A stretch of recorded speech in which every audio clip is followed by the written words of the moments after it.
So, good evening, everyone. Wow, what a World Cup! Amazing. Yeah.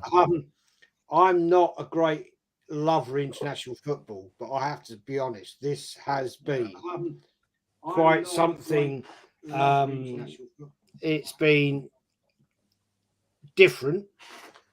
The whole thing has been a shock to me in the fact of this craziness, and the World Cup. We're going to talk about the final tonight, which I have never ever seen a World Cup final like this in my life, and I've seen a few.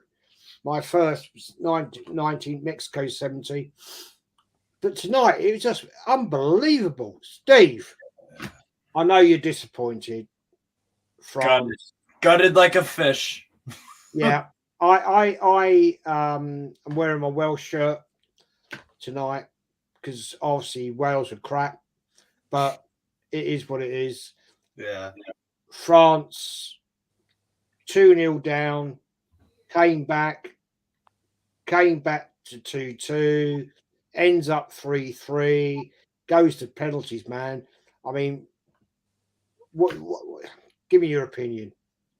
My heart can't take it no more. I'm surprised it hasn't left out of my chest yet. I don't even know what to say. I don't know what to say. It's up, down. Actually, you know what? To be honest, and you saw Jez, I was on a watch along. I was giving France. I was a bit brutal on them. I was pretty pissed off because I felt like first half it was just a complete walk in the park. What's up, Manny? By the way, big up. What's up, Evening, guys. Jez, sorry I'm late. I just got done with a marathon watch along. It's been 5 hours without food and water, but it's been worth it. And I don't want to do this again the older I get, but I'm sure you can understand. I do apologize again, yeah? Nah, you're good. No, mate, no problem, man. No problem. You're good. Yeah. Fawad, yes, Sadiqi, Masal Khair. How Masal did you Noor. enjoy the tournament? How did you enjoy the tournament? I was just Jez and me and my brother was just talking about what this finals is. It was one of the, do you know what? To be honest with you, as a football World Cup tournament, I think it was one of the most exciting ones I've seen. Like, who would have thought, right? Saudi Arabia beating Argentina winning the World Cup. Who would have thought that? No, but I'm going to say my piece now, and here's the thing. I actually thought that if you remember, cast your eyes back to 2010, the World Cup in South Africa, Spain lost their first game to Switzerland 1-0, and they went on to win the tournament. I think the advantage of losing your first match is that you go into knockout mode ever since, because since then, they've had to win all of their games. They ended up beating Poland and Mexico and Poland to qualify top of their group. They won all their 4 games since. I think that result gave them the kick up the backside they need. But listen, they had earned their status as favorites. And you have to say that when the going got tough, the tough really got going. And well-deserved win, indeed. But even Manny, what about the World Cup? It's like you see Morocco knock out the heavyweights. Like they knocked out the heavyweights in Spain, and they knocked out Portugal, and that don't happen normally in World Cups. Do you normally see you normally see the heavyweights get into the semis and quarters? But you've seen this, and you've seen like that. That's what I'm saying. And then this final just blew it away. This final, I've never seen nothing like it in my life. It was the best final ever. Here's the thing, though. Here's the thing. When it comes to teams pulling off these shocks, they very rarely ever go through. And I think we always see in World Cup finals from years gone by, the best 2 teams do invariably make it through. I mean, obviously, people will say whatever they want about the Argentinians, about the gamesmanship they employed, and how they've often had to resort to some over-aggressive play. And obviously, France as well. Looking ordinary at times, but then coming up good when it matters.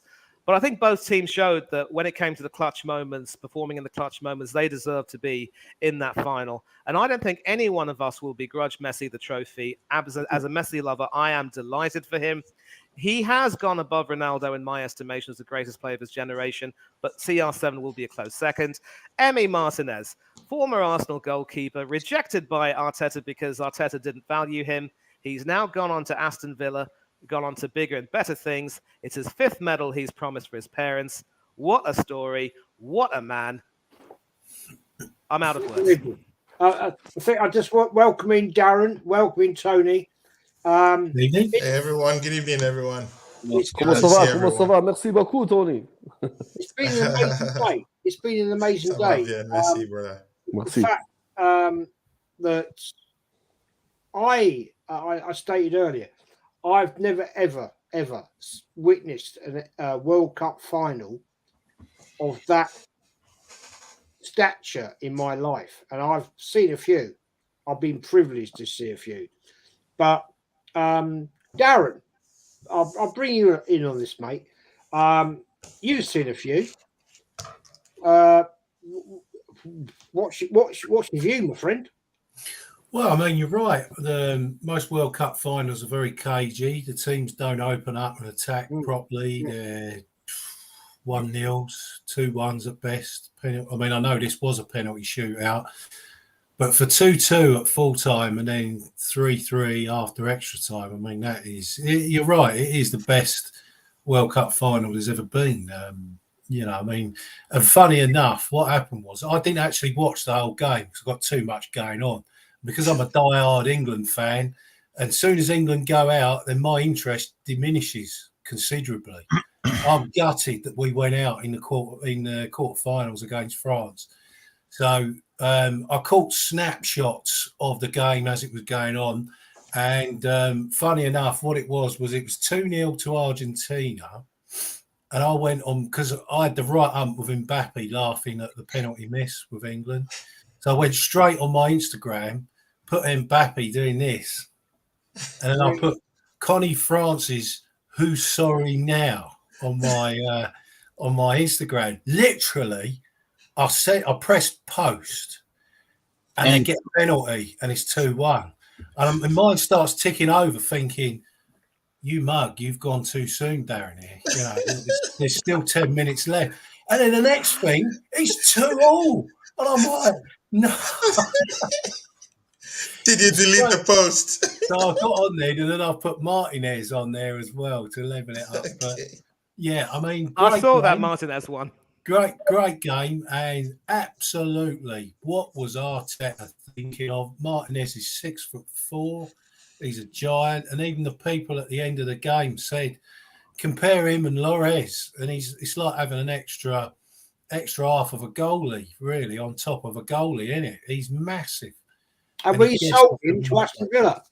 Yeah, and Arteta, in his financial acumen, decides to spin him off to Aston Villa, buy another goalkeeper. All right, Ramsdale is okay. I'm not knocking Ramsdale. He's got a good attitude and that. But could we have spent that money elsewhere? Probably yes. We could have spent it better off and kept him, really. But I'm pleased for Argentina. I don't like them because of too much history. 1986, Hand of God is one, and 1998, I didn't like that either. And I've got to be honest, I didn't like the way that Emmy was doing a bit of cheating and gamesmanship with the penalties. But at the end of the day, I can understand why he did that, because in years to come, nobody's going to care about that. All you're going to see is Argentina have won the World Cup. So he's done it, but I still don't quite like to see people win like that. I mean, he wasn't cheating. I mean, it's just gamesmanship. He wasn't coming off his line. All It's his called saves mind were games. legal. Yeah, it's gamesmanship. I mean, Yeah, think of I Bruce agree with Grobbelaar against AS Roma in Yeah. 1984. Graham Souness's final game for Liverpool. Think of Jerzy Dudek in Istanbul for Liverpool against AC Milan. Goalkeepers have to do what they have to do to get one up, and Martinez is no different.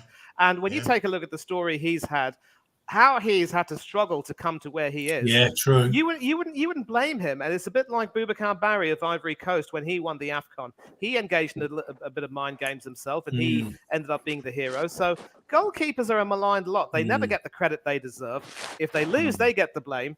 So keepers have to do what they have to do. All's fair in love and war, and sometimes international football. Yeah, It is war. I like to win and win clean cut. Yeah. I mean, no Luis Suarez handballs here. Gamesmanship is perfectly fine. Yeah, I mean, with Messi, I'm pleased he's won the World Cup. But to say this is the Messi World Cup, I don't think would be a fair reflection, because I think Mbappe's played just as good as him. And I actually think Messi's won it. He deserves it. But he's not been at his, but he's past his peak. He is past his peak. Darren, do you know I know Messi won the World Cup, but you know the players who played with it today and who've been playing throughout this competition, especially through the quarters and the semis and all that, them young boys, they come in, they have just upped their level of game. Yeah. And even Messi, like said after the what did he say in one interview? It's like I'm playing with my friends, so we're playing comfortably. So they need to take big credit. Like they won it too. It wasn't just all about Messi because it's like in the semi-finals they were just phenomenal. The whole team, and today the same. So I think it was a team effort. Messi obviously got that goal, but then again they played as a team. They deserve it. And I want to touch on England a little bit. England got the tools to do good in the World Cup, but he just don't know how to use them. Yeah, that's the truth. Absolutely. It's not easy. And you've got to remember this is a cup competition. We all know what cup competitions are like. You can play games and you'll get a different result in 3 games. You know, one team will win one day and another team will win another day. Yeah, there is no... But okay. What I see, all right. If you go off history, all right, how England won the World Cup, you never had all them superstar players. You had players like Bobby Moore who played for West Ham, and a few of them players were West Ham players. So you know, like Jack Grealish, when you bring him on like in the last minute for Aston for against France, what's he going to do in 3 minutes? This boy's experienced enough to go on for half an hour, 70th minutes, and change the game because. When he was at Aston Villa, he was carrying his shoulders there. So to play in teams like that, players like him are experienced enough to jump on and think, I've done it once, I could do it again. So I believe with England, they got the players, but the manager's he's just too. I don't know what he is, man. I like how Manny comment. I let Manny finish it off when it comes to Southgate. I'll just back up on what Manny said. You know what he brought up about Amy Martinez. See, I'm of that school of thought that players, are to do anything literally possible to win a game of football, and see, this is the World Cup, and it's a stage where everyone that are playing in that field should be giving their blood, for that championship at the time. So whatever antics anyone is using, whatever gamesmanship kind of stunts you're using, you should be using it and using it. No, properly. I disagree with that. No, I could say, right, 1986, Diego and Maradona, right? 1986. As an England fan, I could turn around and say that hand of God, that first goal wouldn't have been allowed. So then but Emi Martinez wasn't committing any foul. And then you're then into, well, should Argentina have progressed with that cheating handball? Yeah, I get that. But Emi Martinez at the time wasn't cheating. That's not cheating. That's not exactly. Cheating he wasn't cheating. He wasn't cheating. And exactly. And I'll come in here. There's gamesmanship on one side and blatant cheating on another. What Maradona did was absolutely illegal. I mean, and let's not put on the rose-tinted glasses and say Argentina deserved to go through for that brilliant goal alone where he twisted the defenders all the way to Sunday before slotting it past Shilton. That was an act of blatant cheating. Shilton probably should never have come out across his line as a goalkeeper. I can say, when you have that situation where there's only one up against you, you've got to trust yourself that you can be big enough to handle that. And if it's Maradona alone, who's barely 5'6" or 5'7", he and Messi of almost similar height. If he jumps up, you could see his arm was rising there. The refereeing was absolutely poor. But again, and also Luis Suarez's handball in South Africa was disgraceful. The way he celebrated was disgusting. Seeing him burst into tears when Uruguay got knocked out in the group stage made my tournament. But again, if it's just gamesmanship, if it's trying to get into the heads of your opponents during a penalty shootout, there is nothing wrong with that. It's fair game. Obviously, Martinez was at a disadvantage because he couldn't come up against any Spanish-speaking opponents. I think you might have seen the Copa America, Mr. Sullivan. He was literally giving it to the Colombians with both barrels, wasn't he? Any of you who've seen that will agree. But you've got to give it. You've got to give it credit to the Argentina. He's a young manager too. Very young manager too. He's a very young manager. For the young manager, I think is he the youngest to win the World Cup? He might be. But here's the thing. Literally. I would say tactically, Scaloni was found wanting, and I want to bring Steve in here because obviously he might want to talk about game management. You know, France at 2-0 were home and dry. How could they have been pegged back then? They were almost home and dry with a few minutes to go when Messi scored again. How could they have lost it? Poor game management. What would you say? I mean, and the crazy thing is, Manny, too, is that that's the second time this tournament that's happened to the Argentinians. The second time. But you know what? Yep. That's international football for you. It's not the most quality. It's not with the best managers. It's not all this stuff. It's just kind of a random bish-bosh of who can your country assemble to get the best. And, I mean, it's crazy. But in regards to the tactical stuff, yeah, they got too comfortable with the 2-0 lead. Argentinians, they just got too comfortable with the 2-0 lead. And Mbappe, who is the best player in the world. No one's going to change my mind on that. We got Andy Bell. And yes, Andy, my Newcastle buddy. A compatriot of yours, Steve. NCFC team. Andy, welcome, my friend. Thank you very much, mate. Love Newcastle.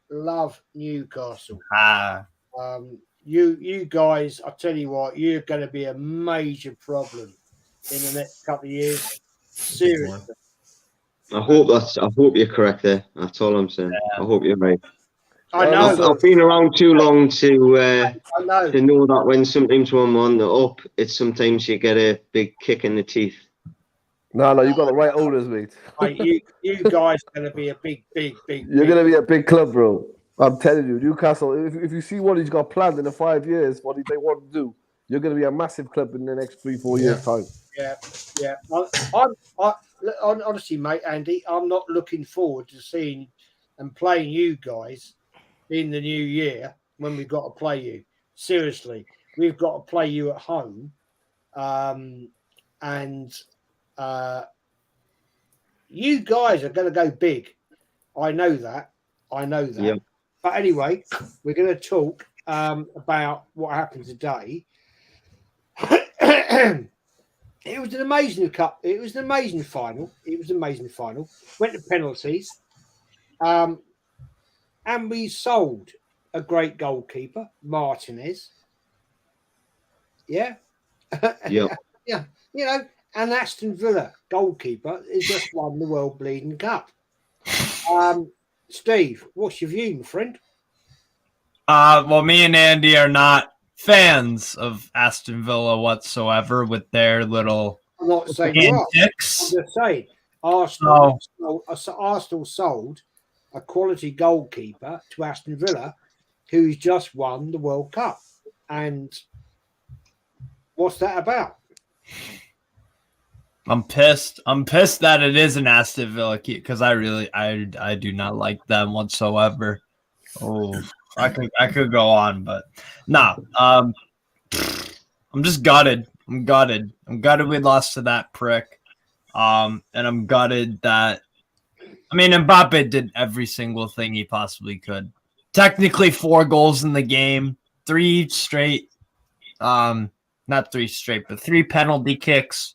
Yeah, you could say the last 2 were fortunate, but if penalty kicks were so easy, then Harry Kane would have scored his. Another, Baggio, I think, in the 90s in the World Cup would have made his easily, right? So, no, but I'm not just gutted for Mbappe because that's the thing that's really annoying about this whole World Cup and why I'm even more pissed off that Argentina won because it's all of the attention's on Messi, and then we'll talk about Emi Martinez a little bit.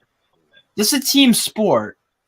It's a team sport. We as a team, France, did not play well that first half. I thought we were terrible, unwatchable, couldn't pass the ball. Thought the intensity, every single 50-50 Argentina had it with ease, with very, very, very, with such strong conviction too. But that second, the 80 and 81st minute, my God. And then from there, I don't know what happened. The second Mbappe goal, from the 81st minute to the 120th, it was just madness. Was Martinez to blame for that? 'Cause I think he could do better for the volley. I'll be honest. Who? I think Mbappe's volley. I think I really do think Martinez gets caught he's on his toes and he goes one way and he's dived one way across the goal, thinking Mbappe is putting it to his near post, and by the time the ball goes past him, he does get a finger to his volley, but I think it's all due to his feet. I think Martinez has redeemed himself in the penalty shootout, personally. Yeah, I thought that at first, but then when it showed you the replay, the body shape of Mbappe, when he took that shot, his body shape was, he's put 100% behind that shot. True. Yeah, I totally agree with that. I totally agree with that. So let's get it back on track here. So Messi has won his World Cup, and fair play. I'm glad he has. He's done it. He's won everything. Well, apart from the FA Cup, which is the biggest cup in the world. We can't deny that, people. The FA Cup is the biggest cup in the world. I agree. 100%. Fair play. Yep. Fair play to him. And our new guest, Andy. What was your view today on that World Cup? Do you know what is the first 50 minutes you're sitting thinking, God, what a build up to a final this has been of two people, and we're not seeing either of them, other than a soft penalty, obviously Messi scoring the first goal. But we hadn't seen the best of Messi up to that point, and we hadn't seen anything of Mbappe at that point. And then I think you could say the last 50 minutes, if you include the last 20 minutes of the normal time and the extra time and penalties, so it's probably an hour. The game just was. Madness. I mean, it's for me, it's the best World Cup game as a neutral I've sat and watched.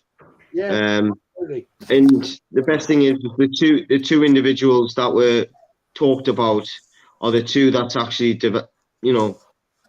came out and shown their quality, and it's very rare that you get a game built up of two people and then both them individuals make the game. I'm not saying that other players in the game didn't make it. McAllister was fantastic for Argentina.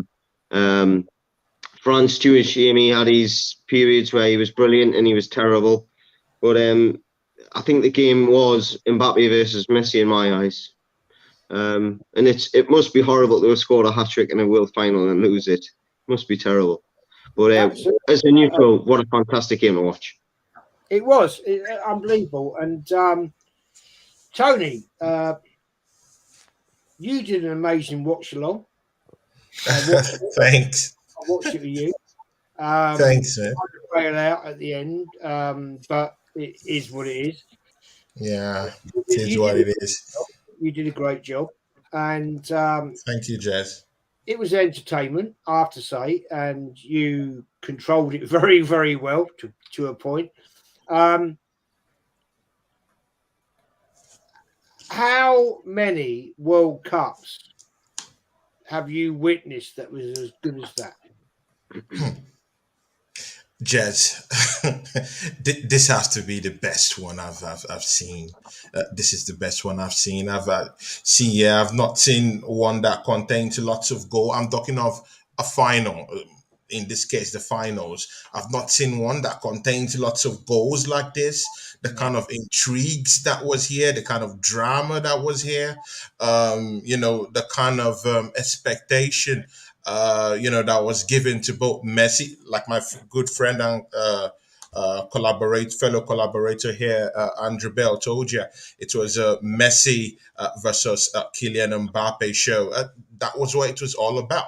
But most of all, today, it was more about the status of what we'll call the GOAT status, actually, basically for me today. Anyone who was going to win that title today, that championship today, that World Cup that was so, put on that pedestal as the cup to win. I'm sorry about your FA Cup comparisons here, my brother Jez. But of course, everyone knows that the Golden Chalice is the World Cup, of course.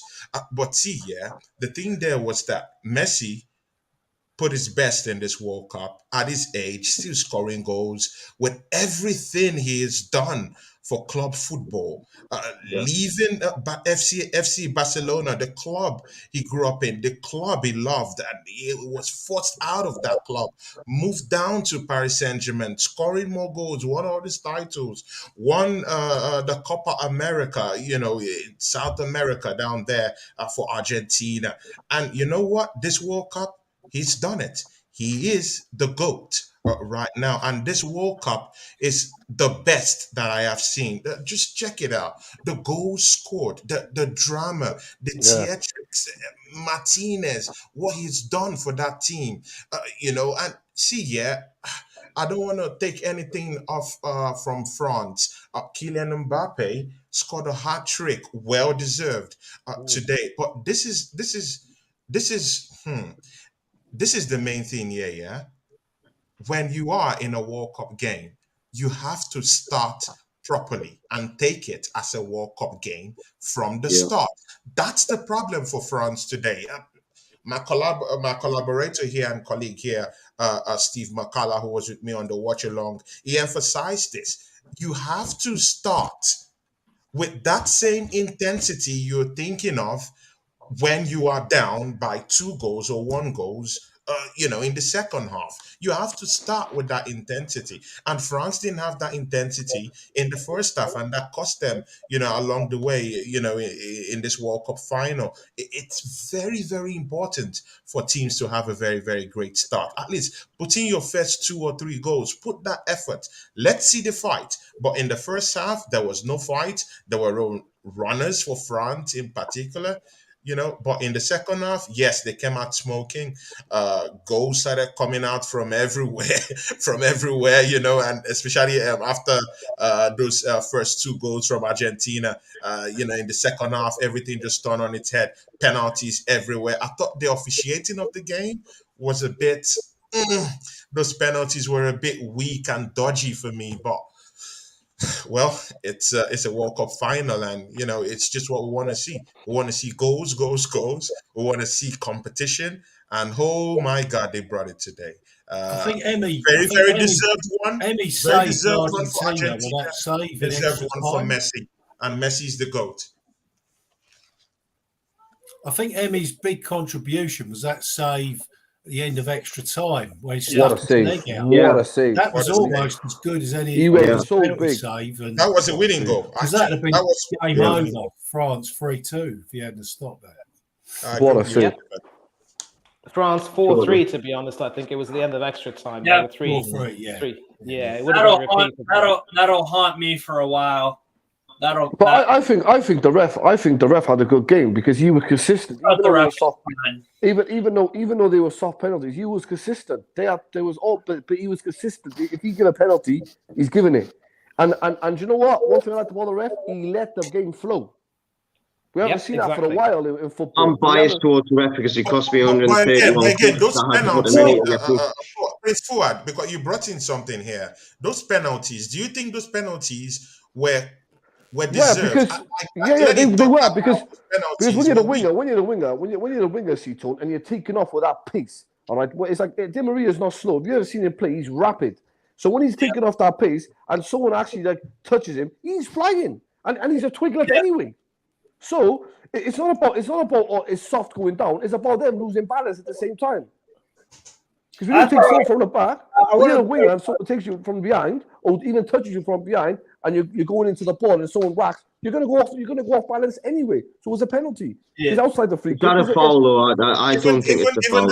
He was consistent, though. The whole idea, what I'm saying to you, Tony, is the idea was, though, Tony, he was consistent because he done it down the other end. Do you get me? He never said, "Oh, one for Argentina." One. No, when he's seen it happen down in the Argentina area, he gave a penalty straight away. So that's what I'm saying. He was consistent. That's why I rate the referee. He had a wicked game today.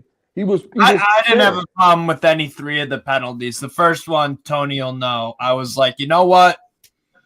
that it happens when you get beat off a defender and you make contact. You put yourself in a crappy position as a winger. You don't know how to defend, and why doesn't Jules Koundé maybe step up a little bit? You know what? I was just like, whatever. I don't really. The frustrating thing for me with the referee in the first half was not letting the game flow. There was fouls, and they were called a foul against Argentina, for example, and France had the ball, and it's just let the game go. France have got the ball, let it go. He kept stopping it, and I think France suffered from that a little bit in the first half. But I agree with you, Andy. I mean, the first penalty for me is a bit soft, and I get why some people would give the penalty. So that's not an argument against Prince saying he's wrong. It's just another view. The second one, again, you could say on another day you might not give it, but I think it is a penalty. I think. But I think a lot of his decisions were just random. There was fouls that were happening in the middle of the pitch. He wasn't given the foul for. When it was happening in the final third, he was given the foul for it. And it's like, well, let the game flow a little bit. But it kind of fit because the game was kind of random. Because you just didn't know what was going to happen next. It was random. Yeah, but the referee though today though, not if we got him in today's final. I just want to welcome in Gracie May. Gracie. How are you? Welcome. I know you're having a terrible time at the moment. You've bad injury in your leg, and thanks for coming on, because you said earlier you couldn't because you couldn't sit at your desk. Your leg, yeah. I mean, I've seen that injury in your leg, and it looks absolutely horrendous. So, how are you? How are you doing? I'm good. Yeah, it's been a bit of a crazy time. I've been carrying an injury for quite a while, and it seems to something at work seemed to set it over the edge. And it's been an interesting week. Good to sit here and watch football though, which is the lucky part. But yeah, it's good to be back in front of a camera. It's been a while. I mean, I don't think I've been around for a few weeks now, so it's nice to be back. And I thought, why not? I'll figure something out, make it work, so I can sit at my desk. So it's good to see everyone again. Well, you need to get yourself fit for our Christmas show. Yes, no, I'm ready for the Christmas show. The decorations are going up in the next couple of days in here, and it should be good fun. What's your view, Gracie, on the World Cup final? What's your view? It was amazing. It was a really good. It was sort of one of those games where I was on the edge of my seat. I was rooting for Argentina because I really did not want France to win. I've got a couple of French friends, so it's good to dig that in there. But Argentina, fantastic game from them. I feel like they were the dominant team, like from. Yeah, especially in the first half, they're very dominant in comparison to France, and then France managed to crawl their way back. I was devastated when they got that penalty in the last few minutes. I was like, it could go either way now, and it just added that excitement. I don't think I've seen a final, especially in my life, with so many goals and that excitement that it's one after the other. But all props to the Argentina. They were the better team at the end of the day. Emi Martinez, I'm sad that we ever let him go, because what a goalkeeper. He saves penalties like they're nothing against some of the best players in the world. And there is this thing, and Messi will overshadow the whole team. You sit there and listen to the commentary and it's Messi. It's not Argentina. Argentina aren't just one. Yeah, it's a team. They're a team. It's not just one person. So props to all of them, because yes, Messi's going to steal the limelight. He's completed his whole career. It's the only thing he hasn't won. There it is. Do you think? I'm putting it out to all you got everybody in the group now. Yeah. Do you think this is the time that Messi will now say, "I've had enough"? I'll throw that out to you, Steve. Yeah. I don't see why. I mean, why would he quit? He's still clearly good. He's still clearly good at the sport. I mean, I wouldn't be surprised either way he takes. I wouldn't be surprised if he retires, because it's like, what else do I have to achieve? Maybe win the Champions League with Paris Saint-Germain. You know, he'll Or probably Newcastle. what? No, I'm just thinking he might want a new challenge, super rich owners. He might go. The Middle East has been good to him so far. So, Yeah, but I see him more as an MLS player, Inter Miami. I genuinely could see him going to Miami, but no, I think. Oh, all right, fair enough. No, but I don't think he's done quite yet, but I wouldn't be surprised if he is. I wouldn't be surprised if he was like, you know what? After my season with Paris Saint-Germain, I'm done. I wouldn't be surprised. Yeah, that's just me. Prince Fowl, what's your view? Do you think Messi will now say, well, he's got nothing to prove no more? Yeah, he's won it all. And when people turn around and say, like a lot of people say, oh, well, he hasn't played in the Premier League. Well, with all due respect, he went up against the Premier League best team in the Premier League twice, and he destroyed them twice. And that was Manchester United. So if he could do that to Man United, what's he going to do in the Premier League? Like, that's all we have the best to offer. He got nothing to prove. He's got nothing to prove. He's won the World Cup. Hang your feet up. Go and enjoy with your family and your beautiful kids and your beautiful wife. You're the best player ever in our lifetime. We've seen. Besides Maradona, there's always with a footballer. Me personally, you can't pick. This is my opinion. You can't pick the best footballer ever because you're always going to see Ronaldinho, Maradona, George Best. He's always going to be someone in the hat, isn't it?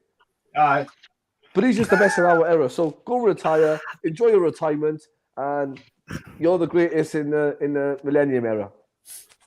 There you go. Yeah. Jez, please. There's some things in your charts. Please, could you remove them? Some adult stuff on your charts. Please remove them so that they don't block the station. They're gone. They're gone. Yeah. I can't see the chat. Yeah, unfortunately, we always get these idiots that come in.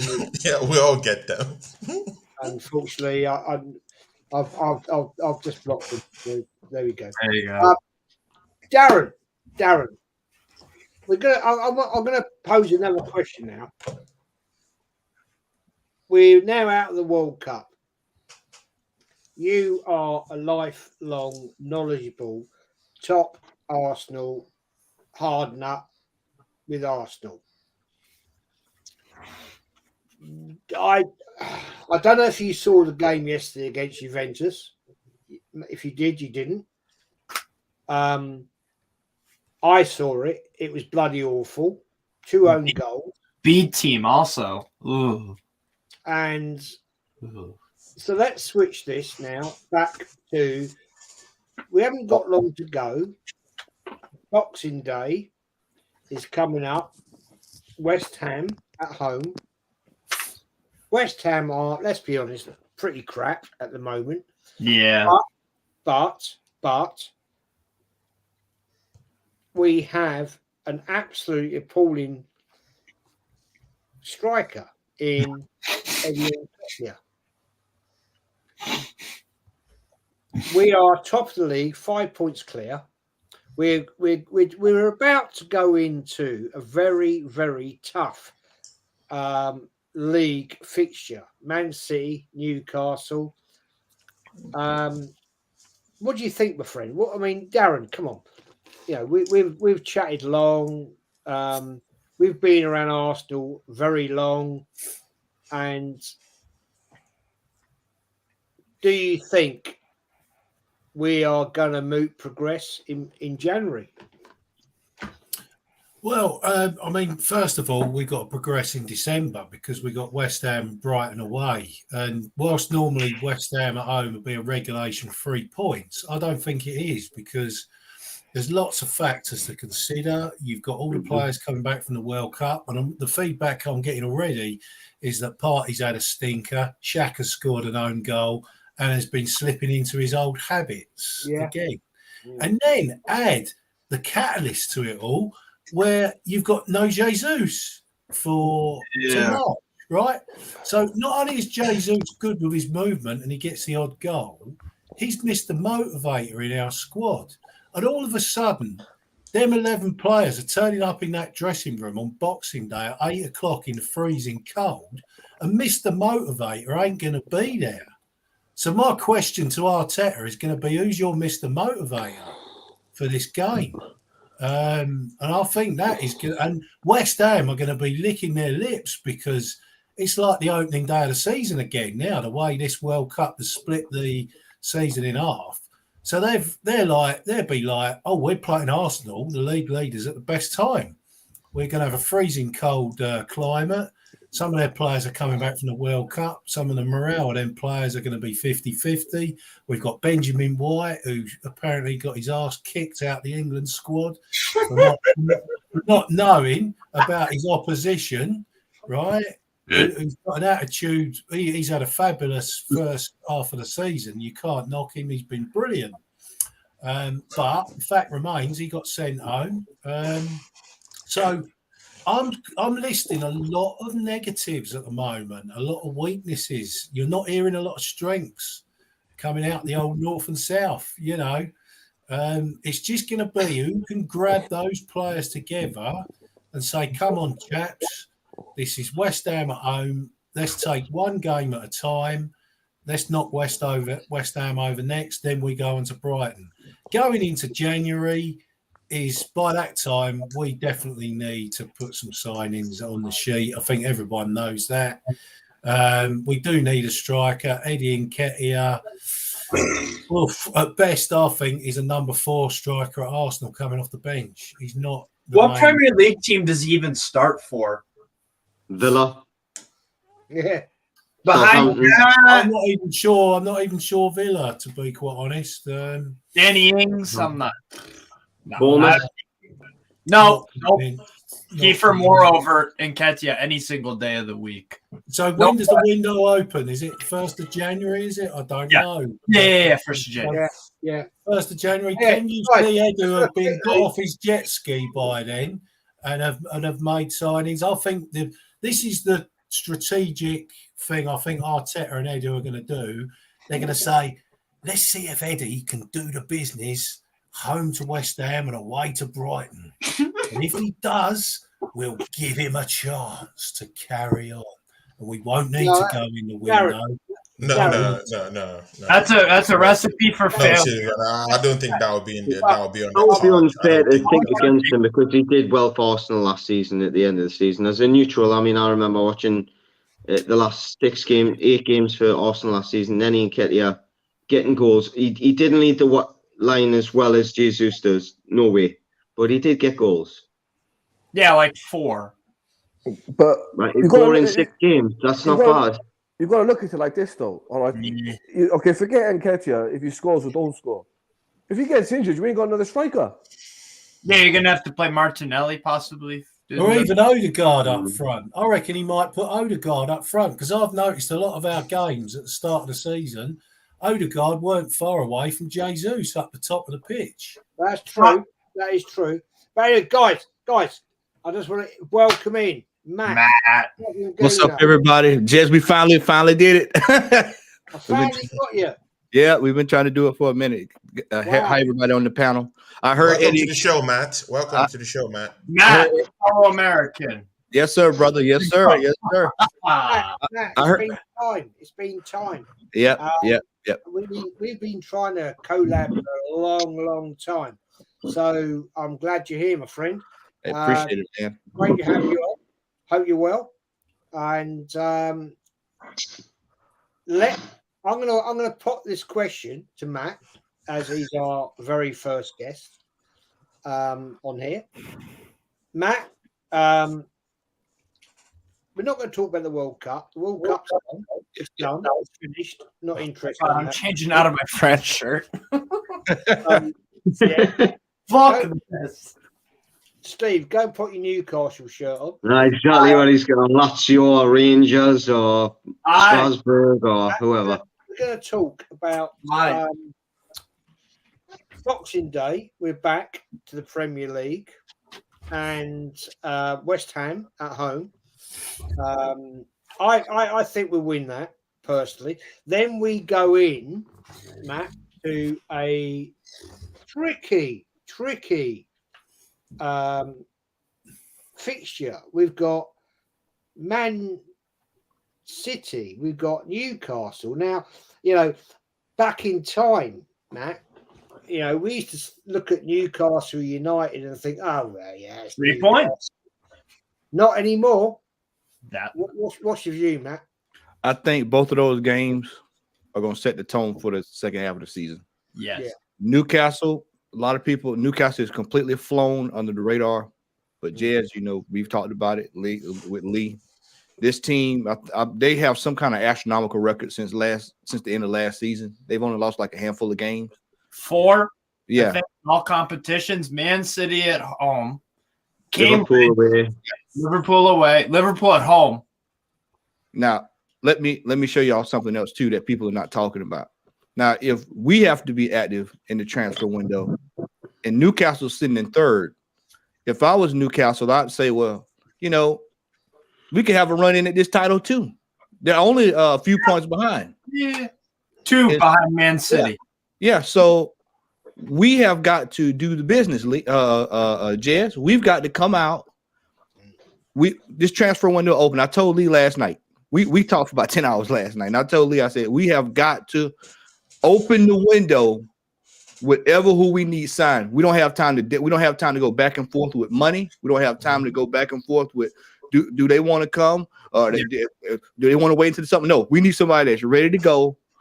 We need to get Eddie and Ketchy out the door. I would take him out the door.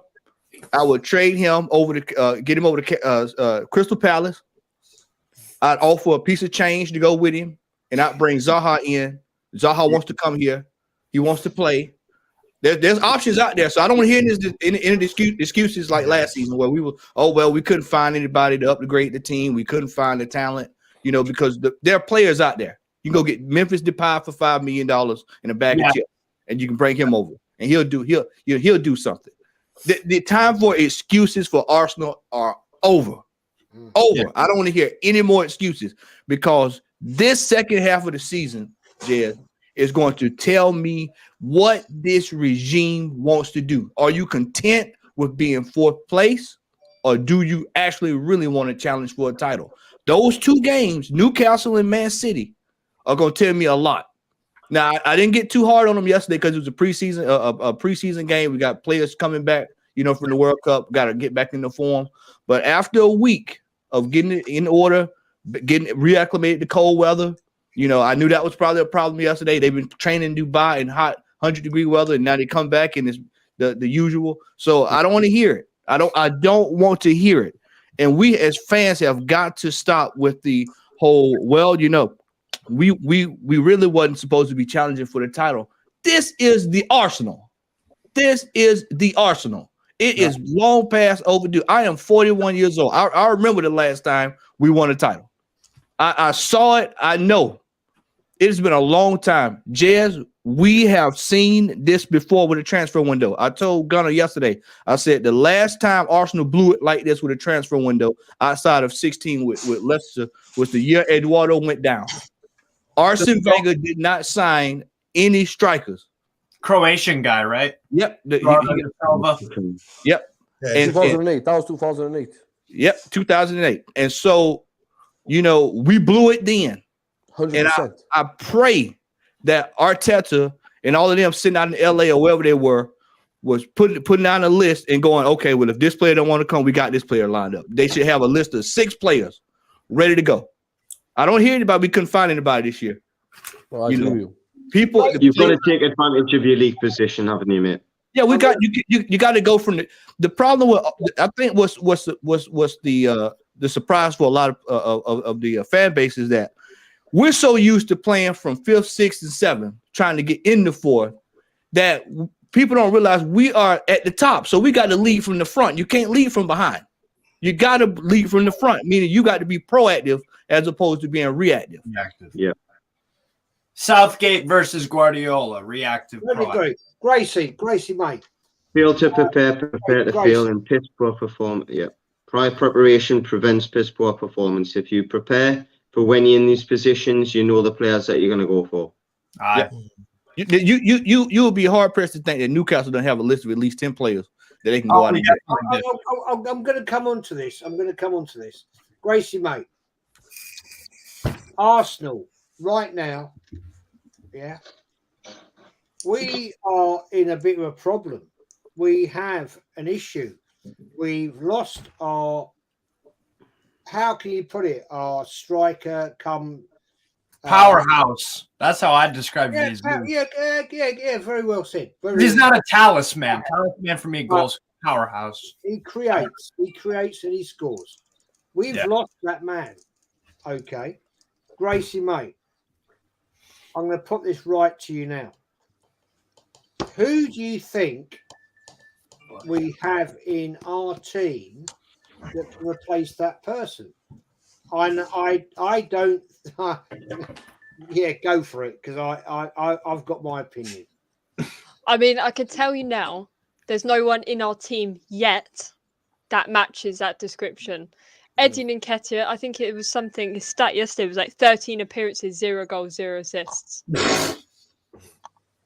Well, that's our number 14. He's got 2 years. Number 14. I don't even care, right? I don't even care about his like who he is. It's our number 14. I don't care what your name is, like how much you've done. If you've got that shirt, you better be scoring, because you're going to be out the window very quickly. And no, they're not in our team currently. I wouldn't say I'm panicking slightly about the restart for the season, because I believe our team as a whole is strong enough to do what we need to do with additions in January. We've said it since the start. All of us have said it since the start of the season. January is the decider. We predicted Jesus getting injured. We've spoken about this. People can go back months and months before the World Cup. We said, guarantee you, someone like Jesus in our squad will get injured. And, you know, it is what it is. And we've got to deal with that now.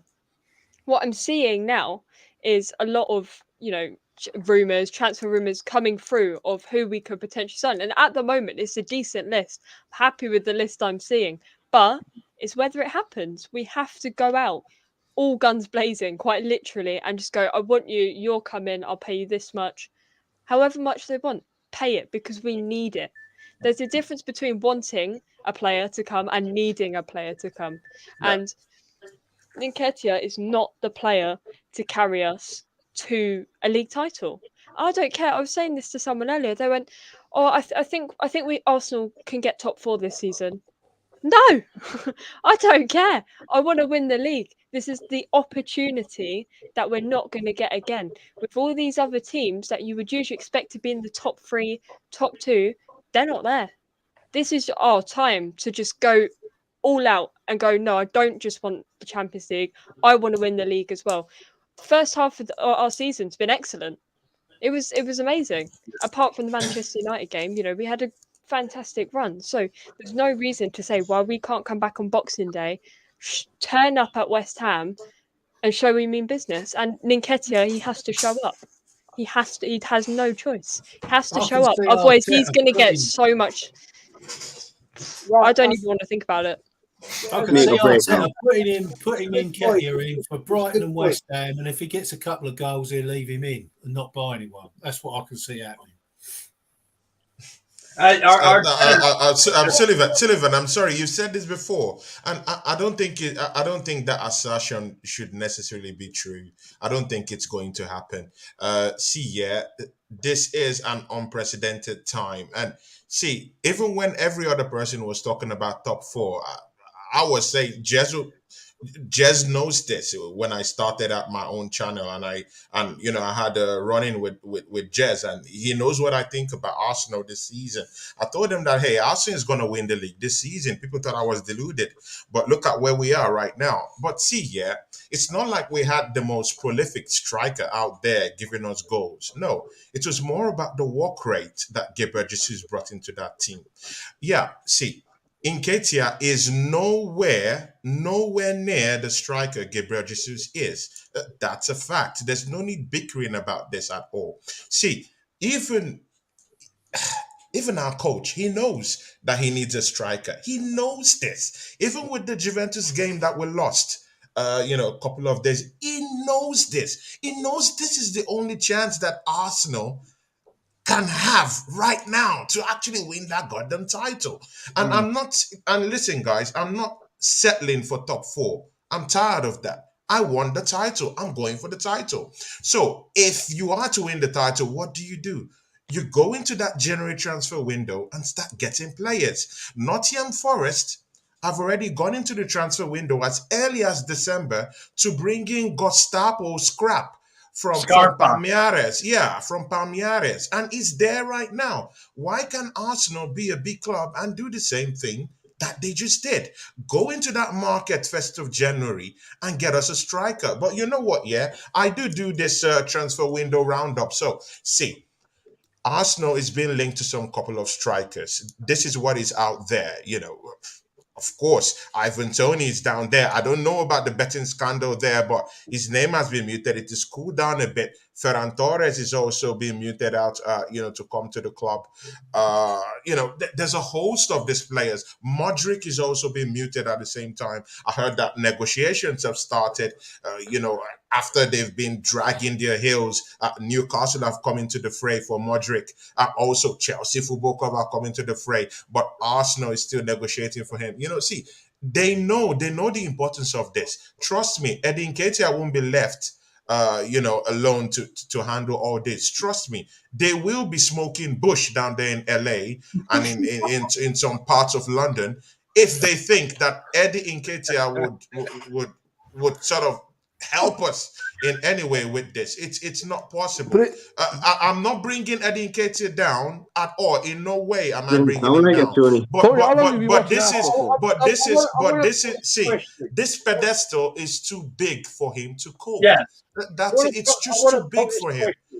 Yeah, on his day, he's a good guy. I love Eddie Nketiah. But we need an additional striker. We need someone who will come who's better than Nketiah, who will put in the work, who will link up play, who will do what Gabriel Jesus does, who will give us assists, who will pump in the goals for us. And see, we just need Ferran Torres. He fits that profile very, very well. We can also still move in. We can move in a Gabriel Martinelli even to the forefront and bring in a Modric who can also play in the left and play on the right. You see, we have a wealth of options. There are options out there for a striker position. Lots of options, lots and lots of them. There's no excuse. I respect what you're saying. But I want to put this question. Prince Fowles.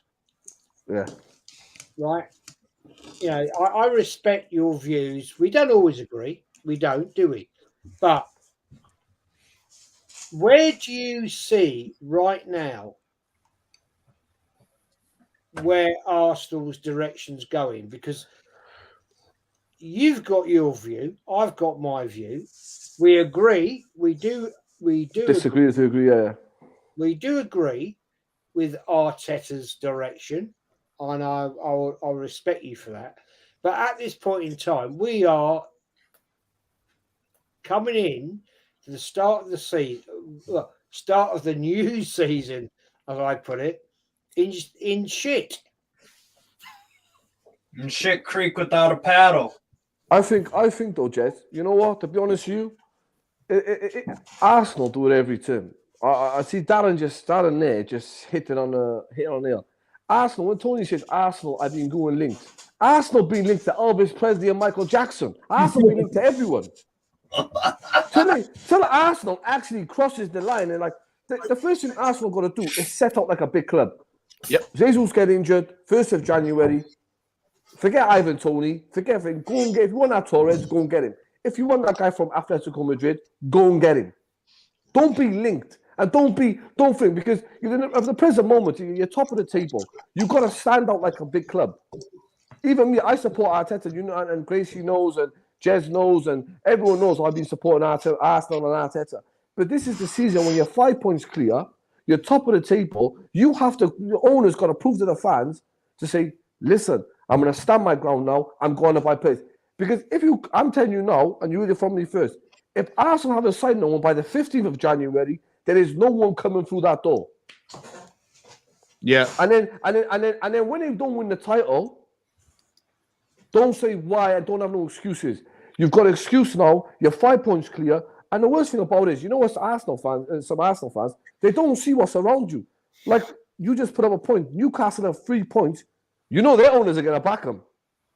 Yes. Yeah, obviously. So our owners got to take Endless it. Because resources. if Arsenal do not buy players in January, you just know there is no ambition with these owners of winning titles. If they want to win a title, back the manager. Because like I said to you, Jez, the other day, you can't back the manager all the way through his novice days, and when he's actually found his philosophy and has found his feet, you're going to turn around and say, we're happy where we are now. Don't worry about players. Just work with Nketiah. It wouldn't surprise you though. That just goes to show the crunkies. That's just the scumbags, bro. But you know what? Me and you are both over here in the States. Now, we know, me and you both know the Rams they're not doing anything this year, so that's a wash. Yes, it's a wash. So that's why I said, they got the money. It's going to redirect their attention to where it should be in the first place, to the Arsenal. Yeah. Put money on the books. Put money on the books. It's like Prince said, we need to be splashing the cash. Soon as Jesus went down and they got word that he was not coming back for months. And y'all know how Arsenal injury record is. When they say months, that means years. We might not even see him in the next probably 2 years from now. So Tommy with that being the problem, they should have already had some people lined up. It's like Tony was saying about dragging their feet. Now we've been linked to Mudryk since last summer. Now, if y'all plan on bringing this man in, he's already on social media talking about he wants to come to Arsenal. Exactly. He should be over the line already if y'all wanted to get him done. Yeah. We're gonna mess around here, and you're gonna wait dilly. Somebody like Newcastle gonna come in. They're gonna pick 2 of our players off. Then you're gonna be left with the chickens, with the chicken feed that's left around. And then they'll say, this is all we had. This is all we did. We tried. And people like us, we're all tired of it. We're tired of the PR talk. Because at the beginning of the season, Edu said his aspirations were to win. That's what he said. Now, I didn't say that. He said that he wanted to challenge. Well, damn it, here's the time to challenge.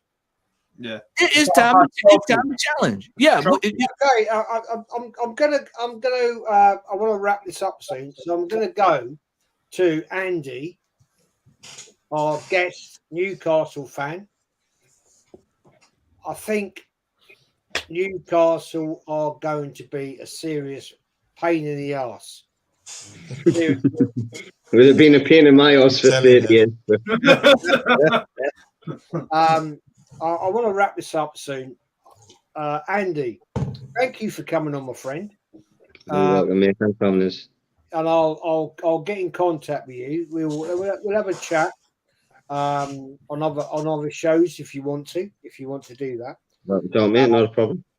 I've got 2 of my greatest friends are from Newcastle, and I love going to Newcastle.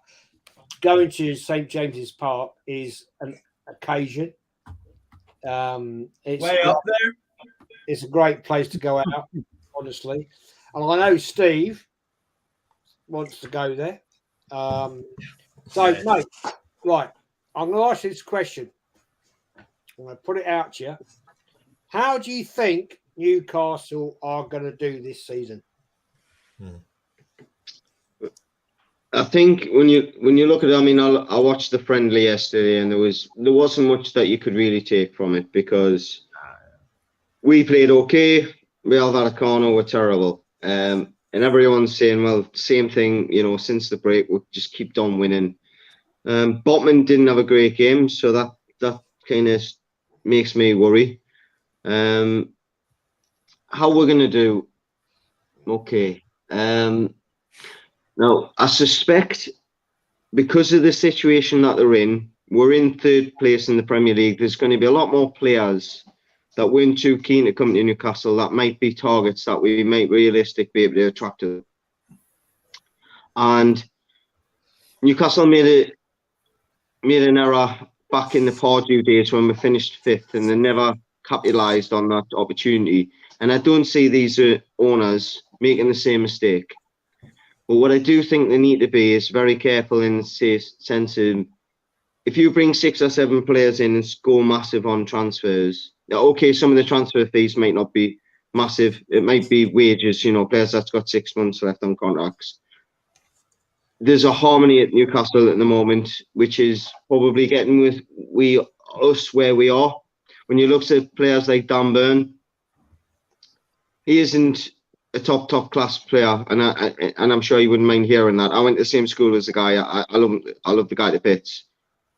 But we need a better left back. We need another centre half. We need another midfielder. We need another striker. We need a winger.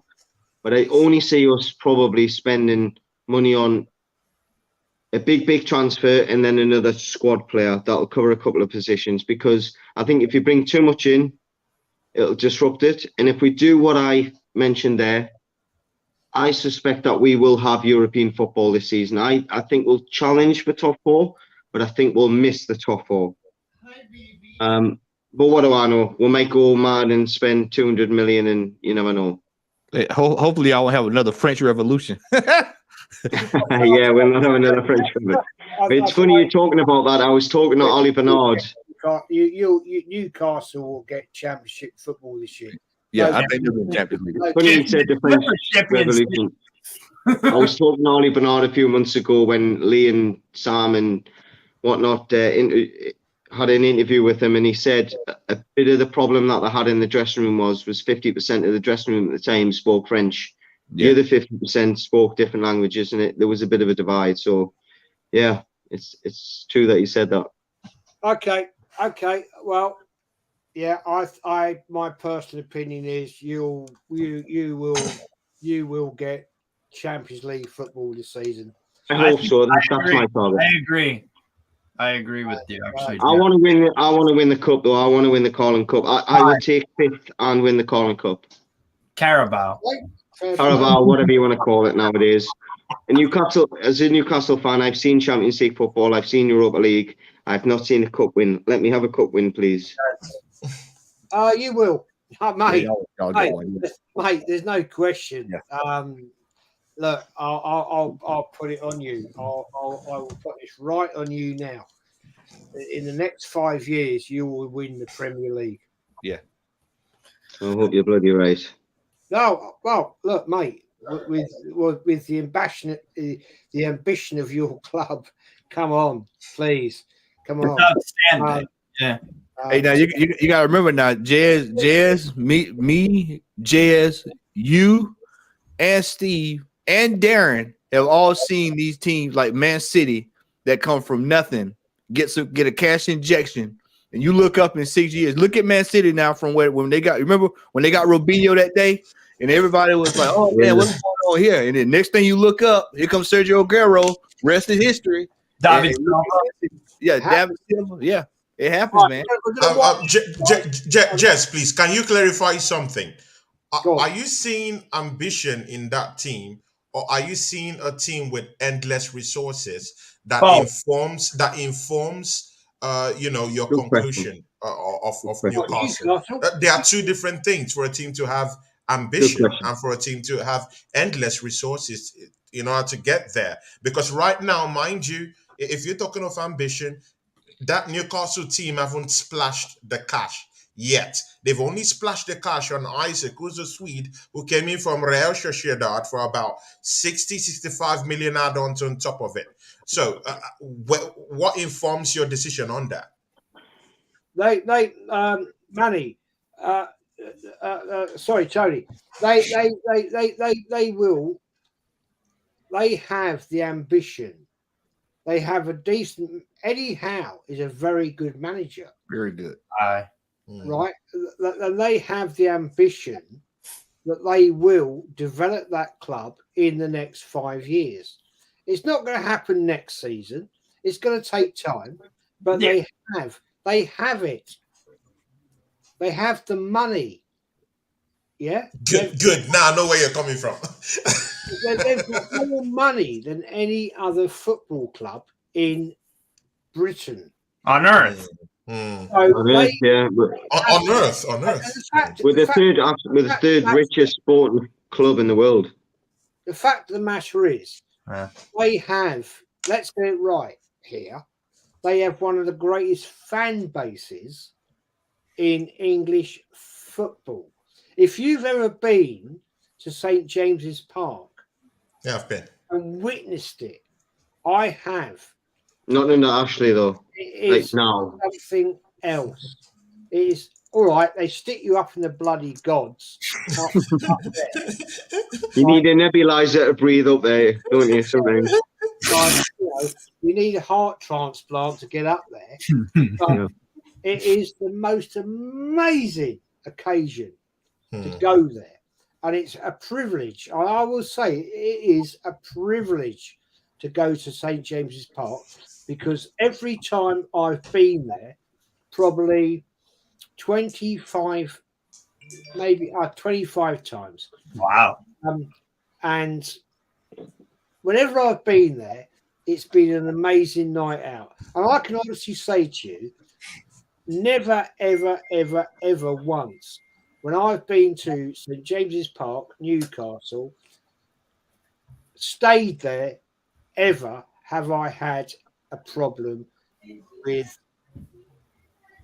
being called out. Like, you may get a bit of banter, but you've had no trouble. Never. And I have been into bars, I've been into clubs, I've been to curry houses wearing an Arsenal shirt, and all I've ever had was fun. Yeah, bit of fun, bit of banter. Never had a problem. Ever. Luckily for us, we do have the odd fan that thinks of the other things of inclined with football, but I think the majority of Newcastle fans, although we're passionate as we are, we do respect and embrace away fans coming to our town. Absolutely. I've always respected. I love Newcastle. I just love it. One of my mates here, man, one of my good friends here is a Newcastle fan too. So they are very, very cool people, man. Very, very cool. Matt, we have Newcastle have a decent following in the U.S. Yeah, a lot of people don't know that. It's a couple of teams. It's Everton, Newcastle. Then you got your glory hunters, man, United. But like your true fans, us, Arsenal, Everton, Newcastle, especially Newcastle, man, and Leeds. Me and Lee, I was telling Lee about it last night. Leeds has a huge following here in the States, man. So Leeds, God. Anyway, Leeds. Yeah. Right, we're going to do a roundup. I want to close it down because anyway, Steve, sorry about France. It went tits up. Great to see you got your Newcastle shirt on, my friend. Yeah, I moved on.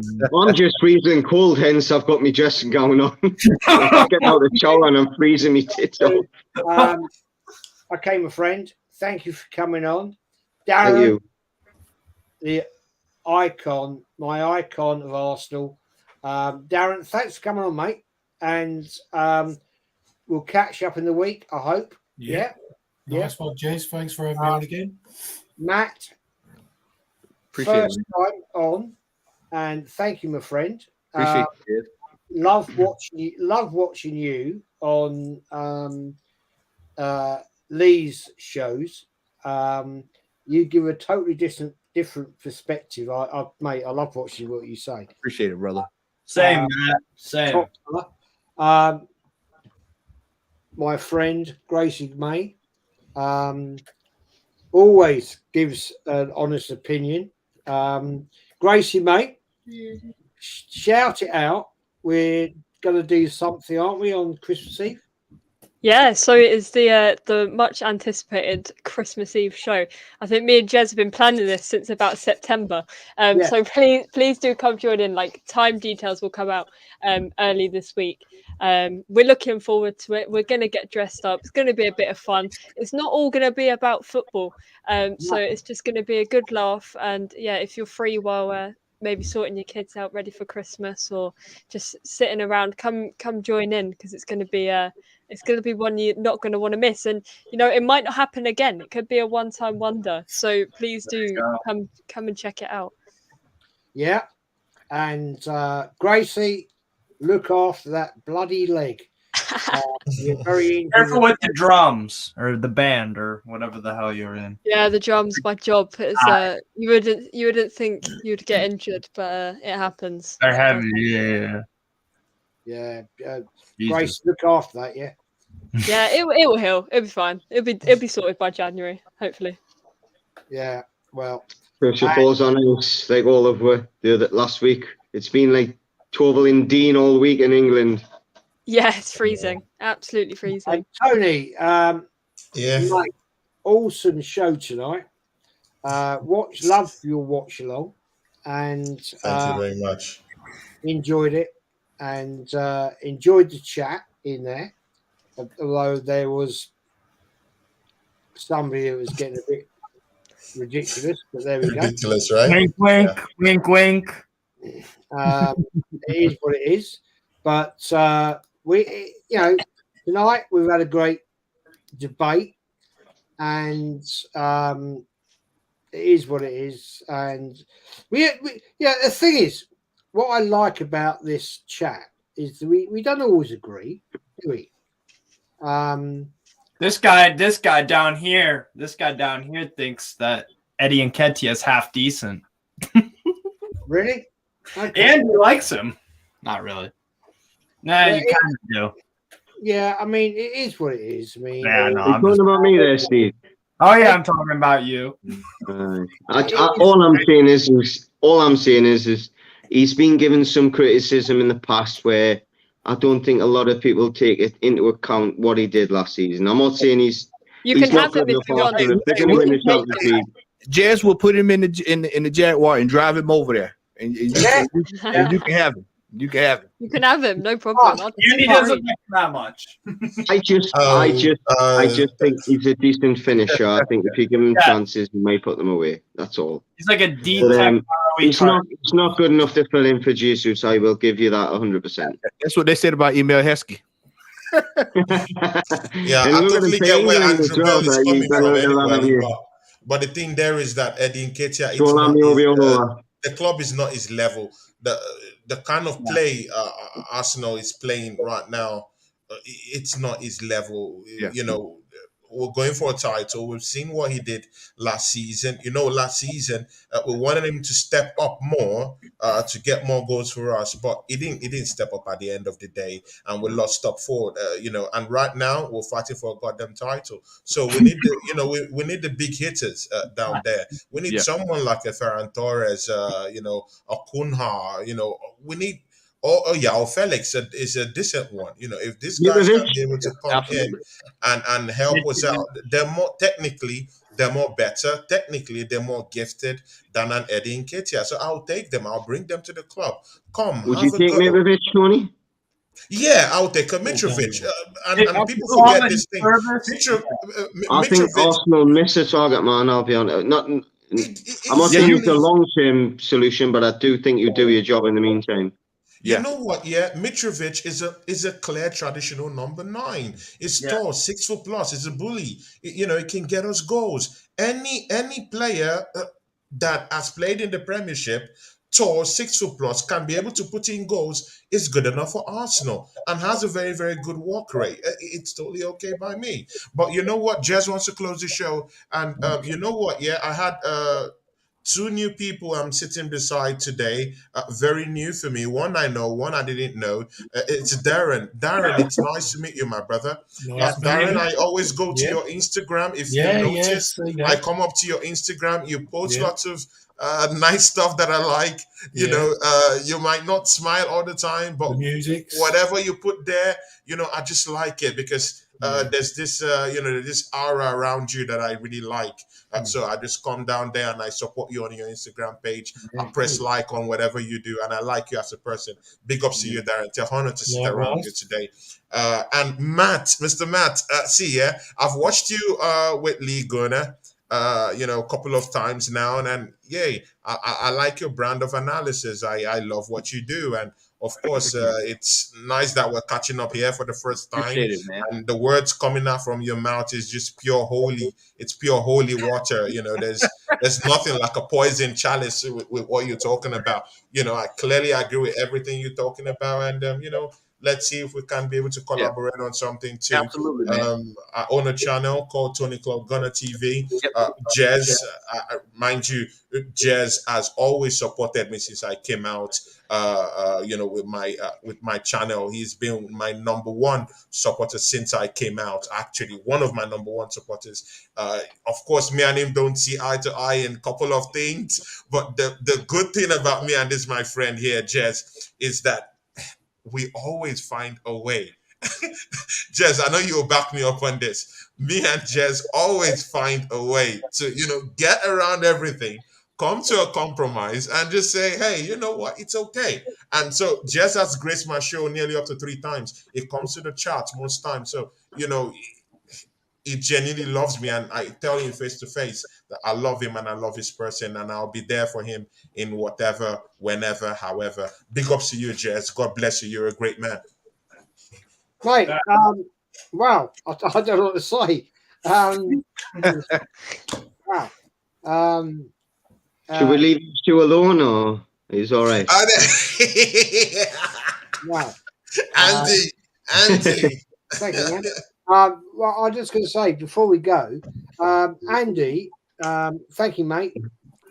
Oh, you're welcome, mate. Thank you for having us. It's nice to know other people on YouTube and just get a. I will, mate. I'll contact you because I think it'd be great fun to do a collab about the Arsenal Newcastle game. Well, don't know, mate. You just let me know and I'll be there. Yeah, I'll find you. I got you. He won't give you any details if you need them. I mean, as I said, my much love for Arsenal. I've got very, very many friends from Newcastle who love you. Well, they're mad Geordies. So we do that. Anyway, guys, Gracie May. Much love to Gracie May. Look after yourself because you're injured. It's been a great chat. Yeah. And thanks, everybody. Darren. Shout yourself out. Darren Sullivan, 49, Insta. Yeah, top man. And we've got Steve. Yeah. No, we got pissed off, Steve. Got pissed off because France lost. I am pissed off. I'll get over it eventually. Nah, but what were you asking? Sorry, you wanted me to give? Yeah, shout yourself out, man. Oh yeah. So you can find me on Strasbourg Steve. That's my YouTube channel where I'll talk anything football. And then Newcastle Fans TV for every single Newcastle match, Carabao Cup, FA Cup, Premier League, maybe Champions League next year. I'll even take Conference League, but so that's mainly where you'll find me. But yeah, and then I bounce around on nearly every channel on this goddamn platform. But you should get on with the man down here. Do you the one with the cooler American accent? Huh? The one I with agree with that one, mate. Yeah, it's got a cool American accent. Like, I'll give you that. Well, American or Geordie accent would be quite good. Yeah, that'd be a collab. It is a nice blend, but yes, I absolutely Matt. And Matt, are you on Insta, bro? I am on Insta. Would that be like want some coffee? Like how? Well, we'll go with that. Anyway, we're gonna go with Matt. Matt, top fella, you, Southern Gooner. Yeah, where can we find you, my friend? You can find me here on YouTube at Southern Gooner. Now, if you want to follow my Instagram, you can find me at Matt Odom Photo. Those who don't know, I'm a photographer. So a lot of my work, I kind of blend the two together. But you can find me also on Lee Gunner's channel. I do the fan cams as well after the game. Yesterday, I filled in for Jez yesterday on the team range yesterday, and I am actually also on another channel with DWTT. We do a Monday night show every Monday night. Fellow American Gooner. We do analysis every Monday, and he'll be on my channel Tuesday. And Tony, I'm gonna connect with you so we can talk hopefully this week before we go into the game this weekend. So Yeah. I'm already following you on Instagram already. I never knew that, but I'm already following you. You would see me there, Tony Club Gunner TV. Awesome, man. Yep, shoot me a message and we'll link up, man. Gracie we'll May, link up, it's always it's finally good to be here with you. I call you the sunshine on the panel. No, it's great to meet you. Obviously, I've watched Lee for a long time, watched you guys, and yeah, it's good to get us all together. Yep. I mean, I've been in the game. Me and Jez been in the game for a while now. I've been on YouTube for a while, so we definitely got to sort everything out. Yeah, awesome, man. Darren, we're gonna link up too, brother. Indeed, yeah. Gracie, mate, shout yourself out. No, thanks, Jez. I mean, it's been a while. I've been away. For everything's been happening. I can't lie. Injuries and school and work, it's all been kicking off. But in the new year, we'll definitely be back. I'll be on here on Christmas Eve for the Christmas Eve special with some special guests, which I'm not going to tell you until we get there. You'll just have to all wait and see. And yeah, Gracie May on YouTube. You can find me there. I'm on Lee Gunner's channel here. I bounce around on different channels. So I'll see you around. Nice one. Yeah. Nice one. And come on, my man. Shout yourself out. Yeah, of course. Gracie May, I heard of your injury. Sorry about that. And just get back strong and take care of that injury and make sure that you get back strong. You know, we all love you. You know, just keep us in the loop with what is going on, and just you'll be safe. I'll say a little prayer for you. I'm a Christian. I do believe in prayers, so of course I'll say a prayer for you at the time. So just try to heal up quickly, please. We do need you here for the second half of the. Yeah, I will be. Don't worry, guys. Don't worry. Yeah, good. For people that don't know, I've only torn my MCL. It's not like it'll be fine. It will heal eventually. It's been a bit of a nightmare, but there you go. Great. So guys, you can find me on Tony Cloud Gunner TV. I started like 5 months ago. And of course, I come down here, with Jez most of the time. Jez also comes down to my channel. I have channel regulars down here who have been working with me and who are still working with me. In Steve McCullough, we have a show together called Gunners and Mags. It's starting off again tomorrow. I also have Andy Bell. He's my close associate. We work together too. He pops in on my shows. He comes into one or two. Most of my World Cup games has been there. And Andy Bell, God bless you, my brother, and bless your family too. And of course, you know what? Yeah, I would like to work with every other person that's here too. Gracie May has been able to grace my show. That was one of. I was so very, very happy to have Gracie May on my show. She gave me lots of views, nearly up to 2,000 views or so. Big ups to you, Gracie May. You know I love you. I'm still waiting for you to come back to my show. Darren Sullivan, of course, our styles are different, but it's the difference that brings the whole thing. I would like you to come around and come to my show. Let's get a talk more. Yeah. I like you as a person. I have good vibes around you. That's why I'm always on your Instagram, liking all your stuff. To be nice to work with you, my brother. Cool. And of course, Matt, yes, sir, brother. I don't know. It's a big honor to meet you here. So please, let's get it popping. Let's get working together. And thank you, Jez, for giving me the chance. Always believing in me and never giving up on me. Thank you very much, Jez. Thank you. No God worries. bless you. No worries. Okay, guys, we're going to wrap it up. Thanks very much, everybody, for coming on, and anybody who's watched and anybody that's liked. It's been a different show. We started off with the World Cup. We've gone into Arsenal. So it is what it is. And Steve, thank you very much. And thank you to our new guest.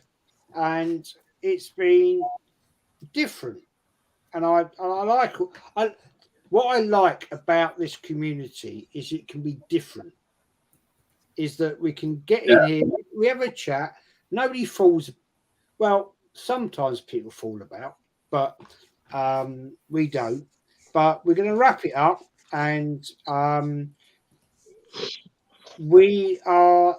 Well, I am looking forward to the Christmas show with Gracie. It's going to be something.